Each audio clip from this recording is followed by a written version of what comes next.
Hey everybody, welcome to Visual Communication and Media. My name's Adam Rozeski. It's a pleasure to see each and every one of you. So excited to have y'all here. Welcome to week 3. Sorry for my voice. It's really bad today. I apologize for that. If you have any questions, sorry for the issues. I got your messages and everything from the grades and stuff. Let me know. Don't worry about it. I'm always willing to resubmit. I will send you guys updates for that stuff, so don't worry.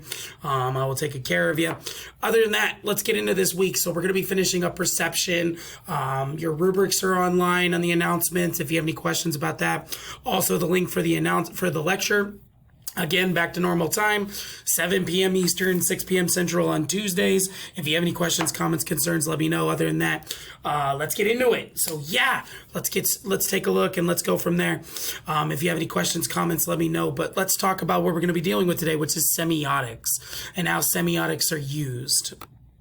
So, semiotics or semiology is the study of signs and symbols and how they're interpreted. It's how we decipher our world through the thoughts and actions, which is governed by messages rooted in cultural and contextual understanding. We learn these signs from a young age, and this understanding and the reactions we have to such signs becomes unconscious. So, it's really inherited by us as we learn it through over time, and that really matters to us. And that matters to perception because we're finishing up perception and how signs matter and how people interpret signs. So as we grow up, it's like culture codes. We kind of learn these as they kind of become inherent. So that's why it's really specific. Now, this week we're going to focus on a few points. We're going to talk about semiotics and the theory, what it is, how it was developed, and who developed it from the beginning. We're going to talk about symbols and icons and how they're utilized.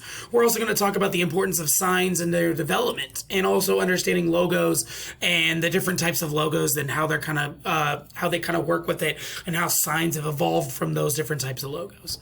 Other than that, that's all I got. So keep in mind, lectures on Tuesday, initial post due on Tuesday as well. If you have any questions, comments, concerns, let me know. Other than that, hope to see you soon. Please check the announcements for anything new. Other than that, that's all I got. Be safe, have fun, enjoy. Hope to see everybody for tomorrow. Have a good day. Bye-bye.